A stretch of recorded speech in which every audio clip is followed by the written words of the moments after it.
안녕하세요. 작조쌤입니다. 오늘은 정답법 10번째 시간인데요. 오늘은 40의 법칙에 대해서 알아볼 건데 옆돌리기에서 굉장히 유용하게 쓸 수가 있습니다.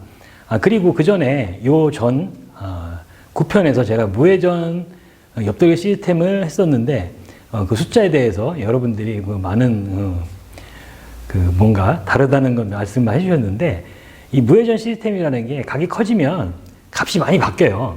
자연재해이 많이 발생하기 때문에 제가 9편에서 알려드렸던 시스템은 각이 좁아서 면을 얇게 칠 수밖에 없고 회전을 줄 수 없는 상황, 그럴 때 이용하실 때 정확하게 그 시스템대로 적용이 됩니다. 여러분들 시스템 종류가 많지만 어쩔 때 어떤 시스템을 사용하는지도 굉장히 중요하고요. 내 볼값을 읽어내는 능력도 굉장히 필요합니다. 그러니까 이 당구라는 게 꼭 정해진 방법이 있는 게 아니잖아요. 그죠? 볼 시스템만 보더라도 볼값이랑 회전값을 내가 자유롭게 조절할 수가 있는 거고. 자, 그런 여러 가지 방법이 있기 때문에 어떤 상황에서 내가 이 시스템을 구사할지 이를 잘 판단하시는 것도 굉장히 중요한 거예요. 자, 오늘 배우게 될 40의 법칙도 요거를 이제 어떨 때 이용을 하느냐, 그 구간이 있단 말이죠. 그 구간에서 적절하게 이용하시면 아주 좋은 해결법이 될 겁니다. 자, 그러면 오늘의 40의 법칙을 배우러 상단 카메라로 가시죠. 자, 오늘 40 시스템을 배우기 전에 지난번 영상에서 무회전 시스템에서 많은 분들이 숫자가 틀리다는 말씀을 많이 해주셨는데 물론 그렇게 생각할 수도 있어요. 근데 이 무회전 시스템이라는 게 높은 값에서 출발해서 기울기가 커지면은 변화가 심합니다. 그래서 뱅크샷 잘 쓰지는 않는데 제가 소개해드린 시스템은 어떤 경우냐면 항상 이런 경우예요. 전부 다 웬만하면 이 하프라인보다 좀 안쪽에 있고 각이 이런 형태의 억각 형태로 가는 공이 아니라 이렇게 빗각일 때, 이렇게 될 때 뭔가 기준점을 잡으시라고 말씀을 한 거거든요. 그러니까 이런 형태에서 지난번 시스템 같은 경우에는 40에서 30을 보내서 10으로 떨어지는 그런 형태입니다. 이런 형태일 때는 굉장히 정확하게 들어맞는 거거든요. 그러니까 요럴 때만 사용을 하시면 됩니다. 자, 오늘 할 내용은 옆돌리기를 이제 좁은 각에서 이제 진행 경로를 만드는 건데요. 일단 일정한 법칙이 있는데 그 법칙을 먼저 알아볼게요. 자, 이 투 포인트 내에서 내가 맥시멈 회전으로 공을 일자로 보냈을 때 이 안에서는 전부 다 저 40을 향해서 공이 가게 됩니다. 자, 어떤 내용인지 제가 지금부터 시타를 한번 해볼게요. 자, 20선상에서 20이 거의 끝이죠. 20선상에서 맥시멈 회전으로 반대편 20을 쳤을 때 공이 어떻게 진행되는지 잘 보세요.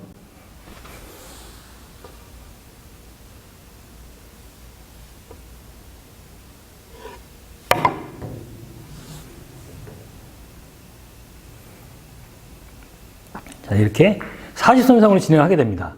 자, 그러면 그 다음에 자, 이번에는 15 라인에서 15를 한번 쳐보겠습니다.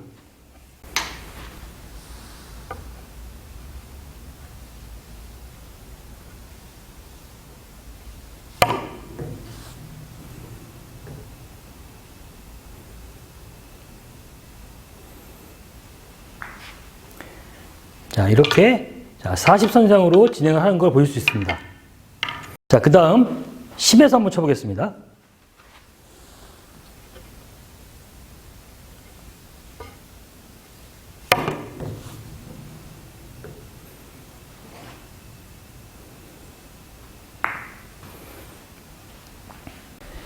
자, 그럼 이번에는 5에서 한번 쳐보겠습니다.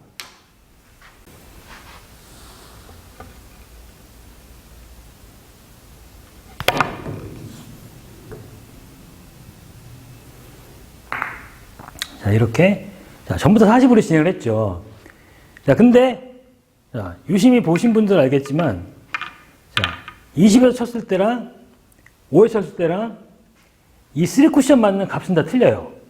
자, 눈여겨보셨는지 모르겠는데 20에서 1절 쳤을 때는 2를 경유해서 40으로 갑니다. 그 다음에 15에서는 4, 10에서는 6, 그 다음 8이에요. 자, 여러분들이 한 가지 시스템을 배우면 40으로 가는 기준 라인만 있는 게 아니고, 자, 이런 거를 응용을 하면은 다른 라인에서 뱅크샷 충분히 가능하다는 거죠. 자, 옆돌기를 치기 전에 자, 뱅크샷을 한번 쳐볼게요. 자, 우리가 실전에서 이런 뱅크샷이 나왔을 때 내 공이 흰 공인데, 자, 물론 자, 장축을 경유를 해서 보통 일반적인 3뱅크를 칠 수도 있겠는데 이 두 공이 근접해서 굉장히 확률이 떨어진단 말이죠. 근데 방금 전에 그런 맥시멈 라인을 알고 있다면 출발 라인이 10이었죠. 그죠? 아까 10에서 맥시멈 쳤을 때 공이 6으로 왔어요. 자, 그러면 내가 여기서 이 공을 일자로만 보내주면 이 공이 득점이 된다는 거죠. 자, 한번 쳐볼게요.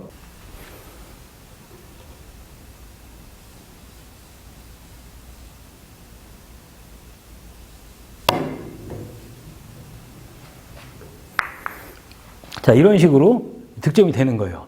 그러니까 우리가 뭔가를 하나를 이제 시스템이 됐든 어떤 스트로크이 됐든 그런 거를 배웠다 그러면 여러모로 이렇게 응용을 할 수가 있어야 돼요. 자, 그러면 이제 옆돌리기를 이제 적용을 시킨다고 하면, 자, 그럼 이제 옆돌리기가 이제 이런 형태의 공이 나왔는데, 자, 이 공이, 자, 지금 보면은 공을 쳤을 때 20라인에 걸려 있죠, 지금. 그죠? 그러면 내가 이 공을 똑바로 20까지만 보내면 저기 딱 나온다는 거죠. 지금 이 자리는 굉장히 어려운 자리이긴 하지만 거의 한계가 걸려있는 자리이긴 한데, 자, 그러면 충분히 득점이 된다는 거예요. 자, 그러면 제가 20라인으로 보내 득점이 되는지 한번 쳐보겠습니다.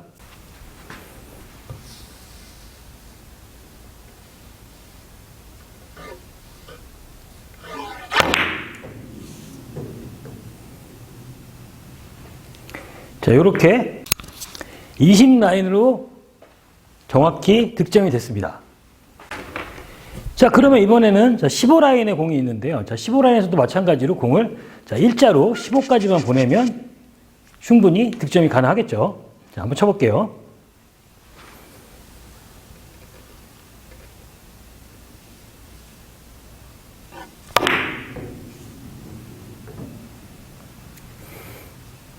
자, 이렇게 우리가 이 좁은 각 안에서는 자, 일자로 공을 보냈을 때 자, 40으로 가는 걸 알 수가 있었어요.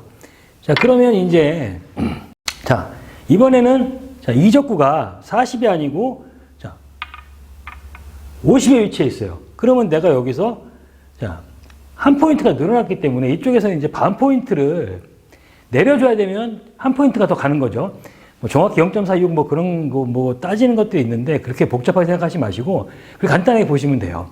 자, 근데 이제 문제는 뭐냐면 이 기울기를 먼저 읽어야 되는 거잖아요. 지금 여기서 이렇게 간다 그러면 자, 이 공의 위치는 자, 내 공이 이렇게 간다고 했을 때 얘는 자, 8이라고 봐야 된단 말이죠. 그럼 8이 4로 가느냐? 그게 아니죠. 그죠? 내 공이 자, 이렇게 갈 거예요. 이렇게. 자, 이 라인이 되는 거겠죠. 그러면 얘가 10에서 5로 가는 라인인 거예요. 그러니까 얘가 처음에 이렇게 돼서 이렇게 있는데 이렇게 5를 보내면 12에서 가게 되는 거죠. 그러니까 그런 것들을 잘 판단하셔야 돼요. 그러니까 이렇게 돼 있을 때 내가 자, 이렇게 갈 수 있는 라인. 자, 그러면 이 일적구 위치가 이 자리로 한다면 여기가 10에서 5로 가는 라인이 된다는 거죠. 자, 그러면 10에서 5로 가면 저 자리로 가는지 한번 쳐볼게요.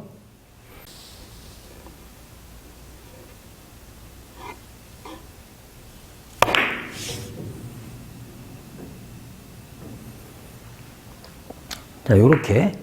자, 50라인 쪽으로 가게 됩니다. 그러니까 여러분들 이런 좁은 각 형태에서 굉장히 어렵잖아요. 자, 그러면, 자, 이번에는 같은 위치에 있는데, 이적구의 위치가 30에 있어요. 자, 그러면 이제 굉장히 어렵죠. 이 경우는. 올렸다가 보내기에는, 미스 조금만 잘못 놔도 여기를 안 도는 경우가 있고, 그죠?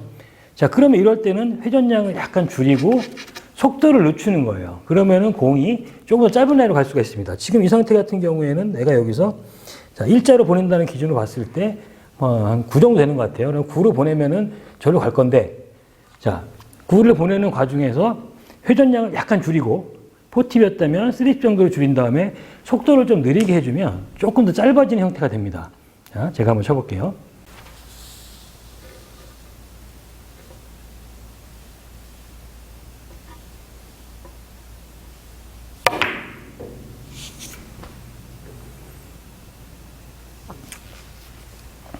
자, 이런 형태로, 자, 기준값에서 뭔가 또 안쪽으로 와야 될 때는 회전을 약간 줄여주시는 거예요. 너무 많이는 아니고, 자, 2팁 반 정도 줄여주신 다음에 속도를 조금 더 느리게 해주면 여기서 이제 공이 조금 더 이제 안쪽으로 들어가는 효과가 있어요.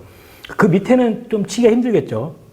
자, 일단은 여러분들이 아무리 좁은 갈 출발하지만 여기서 저기까지 보내야 되는 공을 이 시스템을 기준으로는 잘 치질 않죠. 여기서 두 칸에 한 판 내려다 그런 식으로 계산 안 한단 말이죠. 일단 키스 관계도 있기 때문에.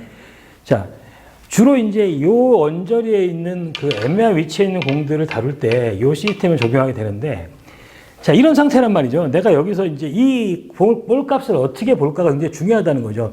여기서 얘가 일직선으로 이렇게 간다 그러면 이 공 같은 경우에는, 그죠? 자, 14 정도란 말이죠. 14. 14에서 14로 갔을 때 40으로 온다는 기준이 있었단 말이에요. 자, 근데 내가 얘를 내린다고 해서 얘를 14에서 9로 보낼 거냐? 그러면 9로 보내면 5를 내려보내는 거지만 이렇게 되면 출발값이 바뀐다는 거죠. 내가 한 칸을 보내서 5를 보내는데 지금 출발값이 여기서 보면은 19 정도에서 8로 가는 형태가 되는 거래요. 그런 말이죠. 그러니까 이게 아니고 내가 얘를 바꿨을 때, 이 정도를 내렸을 때, 자, 5만큼 내리는 자리가 어디냐? 자, 이 정도가 된다는 거죠. 결국은 내가 16 정도에서 11 정도로 보내야지 이게 5가 내려가 된다는 거예요. 여기를 기준으로 처음에 출발값이 아니라. 그러면 내가 여기서 16에서 11로 공을 보냈을 때 저기로 간다는 거죠. 그러니까 여러분들 이런 것처럼 이 시스템을 볼 때도 내가 이 위치에 따라서 보내는 가격에 따라서 값이 틀려 있다는 거 항상 염두에 두셔야 되는 거예요. 이게 굉장히 중요한 겁니다. 제가 그 댓글도 많이 봤는데 라인을 읽을 때 이 일적구의 위치는 같지만 내가 치려고 하는 방향에 따라서 출발값이랑 원쿠션 값이 바뀌어야 된다는 거죠. 자, 그럼 여기서 이 라인은 16에서 11로 가면 절로 갈 것 같아요. 그러면 자, 제가 한번 쳐볼게요.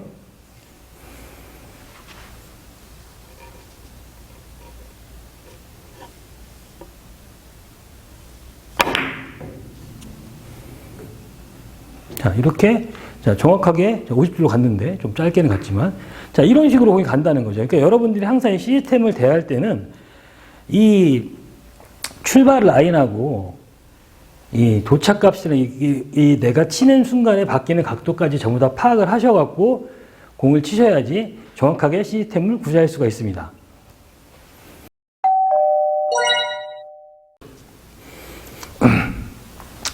예, 오늘은 투포인트 안에서 내가 일자로 공을 보냈을 때 항상 40으로 간다는 그런 원칙을 가지고 뱅크샷이랑 옆돌리기를 몇 가지를 쳐봤는데요. 그러니까 요 40의 법칙은 이적구가 이 40 근처에 있을 때 50이나 30 그럴 때 내가 힘을 빼거나 회전을 줄이거나 아니면 내가 약간의 보정치를 줘서 그 라인을 잡을 수 있을 때 그럴 때 사용하시면 좋은 겁니다. 이 공이 저쪽 코너에 가 있을 때도 이 법칙을 이용할 필요는 굳이 없는 거죠. 그러니까 항상 이 필요한 만큼의 그 정도의 회전, 그 정도의 당점, 그런 시스템, 요거를 잘 적용을 하셔야 좀 더 공을 원활하게 칠 수가 있어요.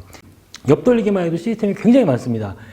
이제 대표적으로 가장 많이 쓰는 게 볼 시스템인데, 볼 시스템도 굉장히 조금 복잡하잖아요. 그죠? 볼 값이 정해져 있고, 내가 이거를 뭐 어느 두께에 조합을 해야 되고, 이게 굉장히 복잡한 것들이 많은데, 다 적절하게 이제 그 위치에 필요한 시스템들이 있어요. 그러니까 여러분들이 요 시스템은 요럴 때 사용하시라고 제가 이제 꼭 예시를 드리면서 알려드리는데, 그런 내용들을 잘 연습을 하시면서 어떨 때 어떤 시스템을 적용하는 게 가장 유리한지 이거를 찾는 것도 여러분들이 실력 향상에 굉장히 도움이 될 겁니다. 뭔가 좀 의구심이 들거나 궁금하신 점이 있으시면 댓글을 달아주시면 제가 꼭 답변해 드리도록 하겠습니다. 그리고 더 궁금하시면 지금 뭐 레슨 받으시는 분 많은데 저희 구장에 한번 찾아오세요. 그러면 제가 원포인트 레슨은 언제든지 무료로 해드리겠습니다. 오늘도 영상이 도움이 되셨다면 구독, 좋아요, 알림 설정 꼭 부탁드리고요. 주위에도 많이 알려주세요. 감사합니다.